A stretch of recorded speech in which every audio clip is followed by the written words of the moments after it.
G'day folks, how you going? We're on the road again, and this time we're heading for the Goldfields. Let's go, Paddy!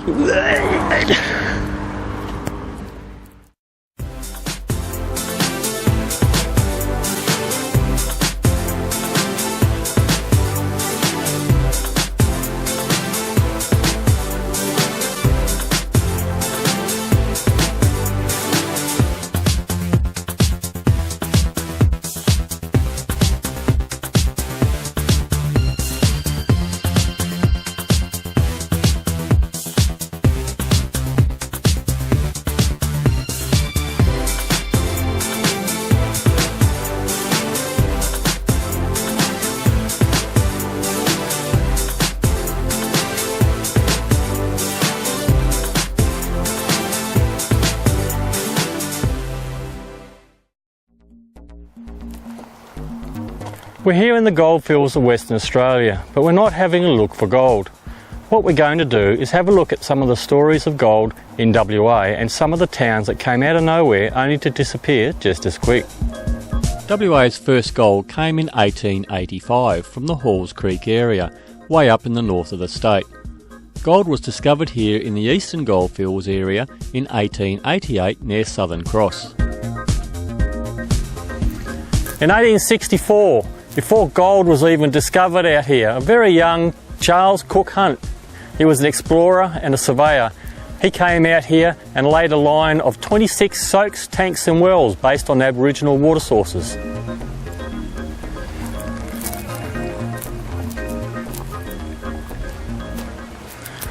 Water is everything in this hot, dry land, and by providing these water sources, it would open the area up to farming.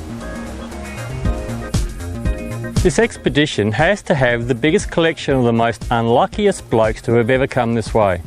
For all the land that they had travelled and all the holes that they had dug, not one piece of gold was found. It was another 20 years before the first piece of gold was found here near Southern Cross. With the news of the find, gold-hungry men started flowing into the area, and within 2 years the town of Southern Cross was established.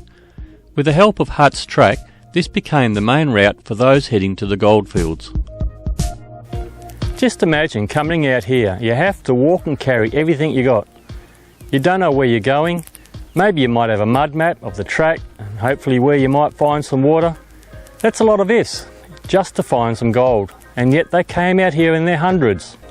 The gold strike didn't last long here when a couple of years later gold was found in Coolgardie. As the gold ran out around Southern Cross, new deposits were found in this area around here. When the word got out, thousands of people poured into the area. Later, local warden Finity renamed the area from Fly Flats to Coolgardie. Finity, who was the magistrate and mining warden for the region, had his house built on one of the hills. It was positioned so he could keep an eye on all the locals, and it was next to an old Aboriginal waterhole they called Goolgardie. There are lots of theories, but nobody really agrees on the origins of the town's name. In its heyday, Coolgardie was the third biggest town in WA. With around 30,000 people living here, they even managed to pressure the WA government to get involved with the vote to become federated into the Australian government. The town had 60 shops, 26 hotels, 4 clubs, 3 breweries, 7 newspapers, 6 banks, 2 stock exchanges, 25 stock brokers, 4 schools, 2 theatres, many churches, a mosque and a synagogue, a racecourse and 2 cemeteries with over 1,100 graves. Today Coolgardie is almost a ghost town. In its day it used to have electric lights lighting up the main street, but by 1924 it only had 4 hurricane lamps. It's on the main highway into Kalgoorlie and the road to the eastern states. Most people just drive straight through, but the town isn't quite ready to turn up its toes yet. There's been some recent work done on some of its old buildings and a move into tourism. There's a nice little museum in the town hall, and Warden Finity's house you can have a look in too. Just out of town is the old miners' campsite of Jack Cans, and as weird as it sounds, there's a pretty good tour of the old cemetery. Lots of good stories there. There's another reason why Coolgardie was well known, and it had to do with an American president and a world record. But we got to go this way.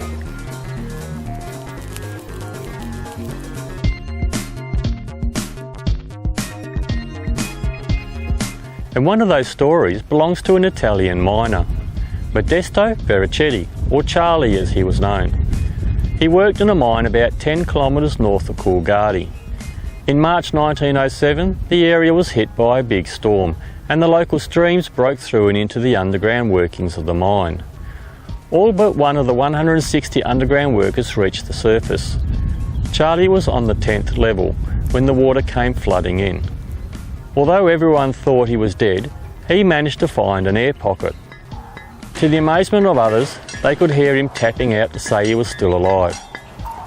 A chance remark by a mine manager's son to use a diver triggered a dramatic rescue which involved two divers, Hughes and Kern, and Herbert Hoover, a mine engineer later to become President of the United States.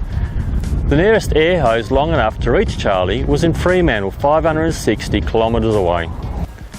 The West Australian government ordered a special train, the Rescue Special, which cut nearly 2 hours off the 12-hour run to Coolgardie, setting a world record for the distance. At the train station, fast horses were waiting to take the equipment out to Bonnievale. In the meantime, they'd brought in big steam pumps to start pumping out the water. It was 4 days after the flood when Diver Hughes first entered the water and came up to Charlie with food and water to eat and drink. It was day 9 when they decided the water level was low enough that it was time to bring Charlie out, as they didn't think he was going to survive much longer. Amazingly enough, to survive the accident, Charlie also continued to work in the mine until he died at the age of 57 of fibrosis.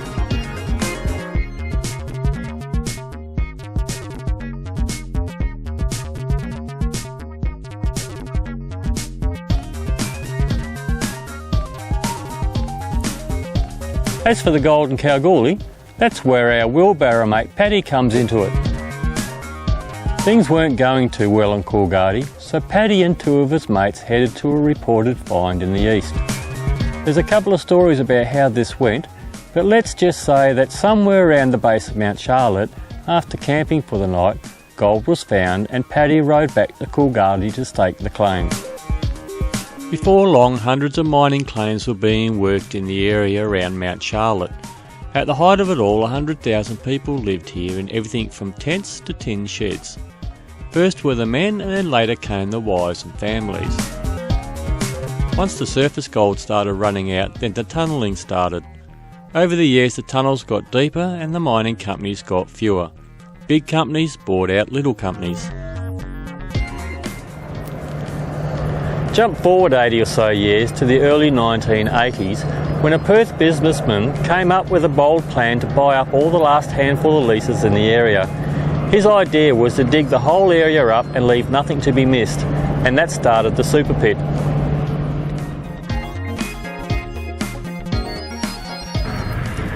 But the story of gold doesn't end there. The eastern Goldfields region is well over 770,000 square kilometres. That's bigger than some European countries. As gold was found, towns sprung up all over, and just as quick, they all disappeared. So let's go and have a look at some of them now.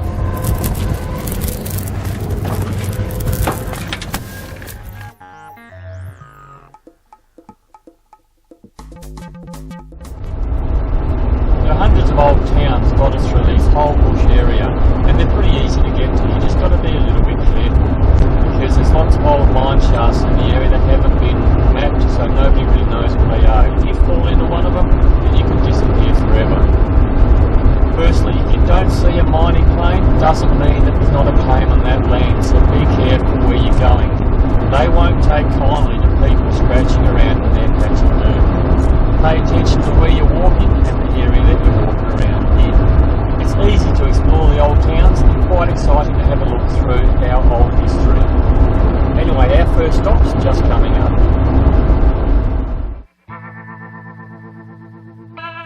Canowna is just like many long forgotten places. Just 18 kilometres northeast of Kalgoorlie, it was the site of another gold strike. Gold was found here in 1893. 1894 the town site had been chosen. 1895 the hospital was opened. In 1896 underground mining had started. 1897 the rail and electricity arrived, and by now people were starting to leave. 1898 a local priest started a rumour that a 45-kilogram nugget was found in an effort to keep the town open. 1899 the town's population got to 12,500 people. By 1912 the town was no longer a municipality, and by 1952 the town's last hotel closed.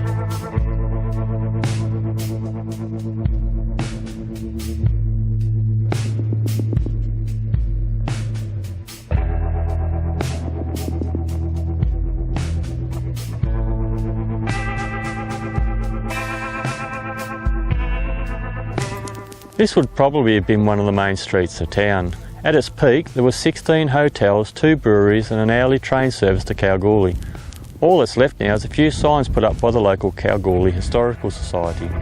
This is just one story of a town. As far as you can see and beyond, there are different stories for different towns, and for the most part with the same ending. But I think none more dramatic than that of our next stop.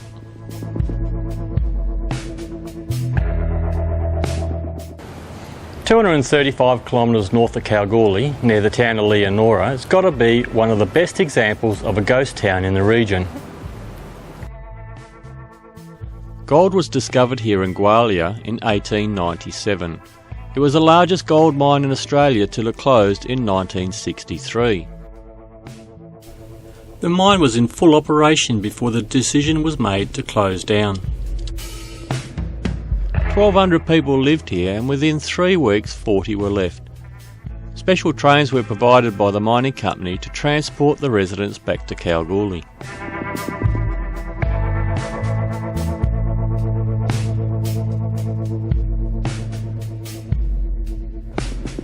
Today you can just take a quiet walk around.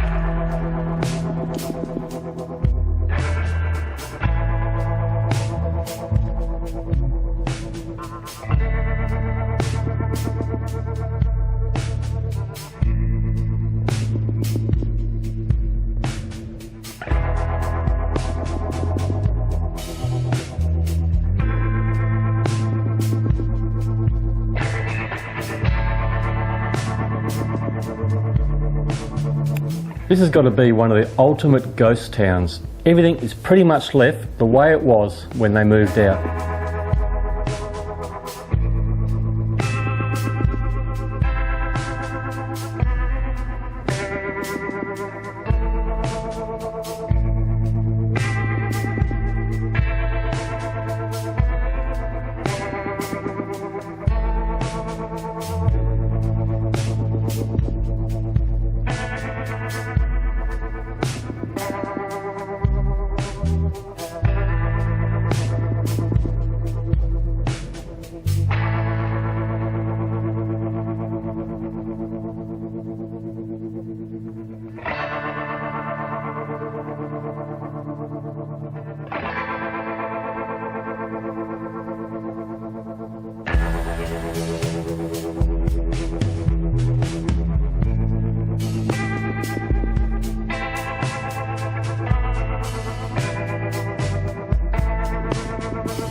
This is Staff Hill here.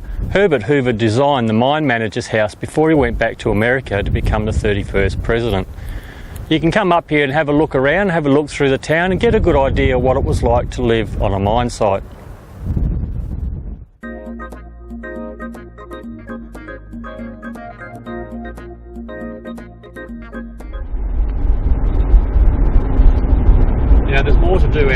Goldfields than look at gold mines. Anyone that's watched any of my other shows would know that I'm not really into modern art. But while you're out here, there's something that's really worth having a look at. About 51 kilometres west of Menzies is Lake Ballard. It doesn't really have anything to do with gold, but it's still worth stopping and having a look at. As part of the 2003 Perth International Arts Festival, an artist came out here and took images of the local people. He then turned them into 51 steel statues and spread them across 10 kilometres of the lake. And ever since then, people have been flocking out to the area. You know, I really don't get much about modern art, but I've got to admit, there's something about this that actually appeals to me, but I don't know what.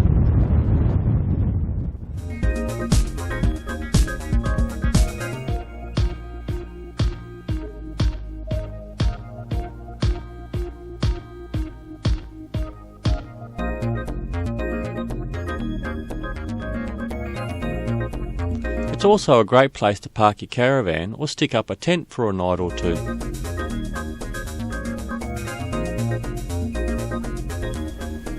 I could go on forever in this region. There is so much to see and do throughout the Goldfields.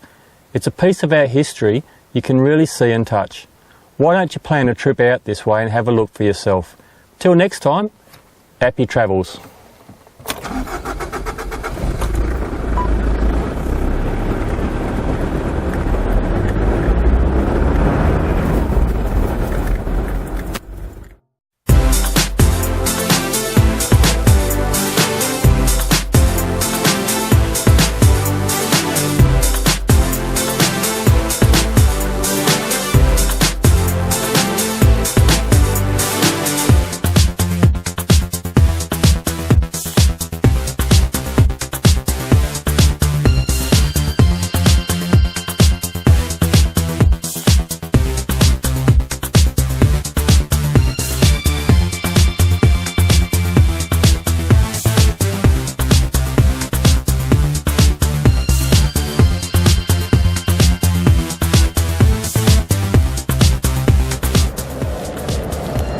Jump forward 80 or so years to the early 1980s when a Perth businessman came up with a plan. I stumbled on businessman. Jump 40. I never even got past word 2. This has got to be one of the This has got to be one of the... I could go on forever in this region. There's so much to see and I don't know what the hell I'm talking about. It's a piece of our history that you can't really see or keep in touch with. It's a piece of our history that you can see and touch. Why don't you plan a trip out here and see it for yourself? Till next time, happy travels.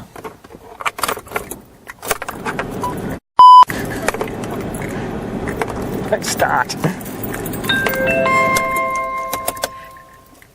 Try that again. Blooper reel.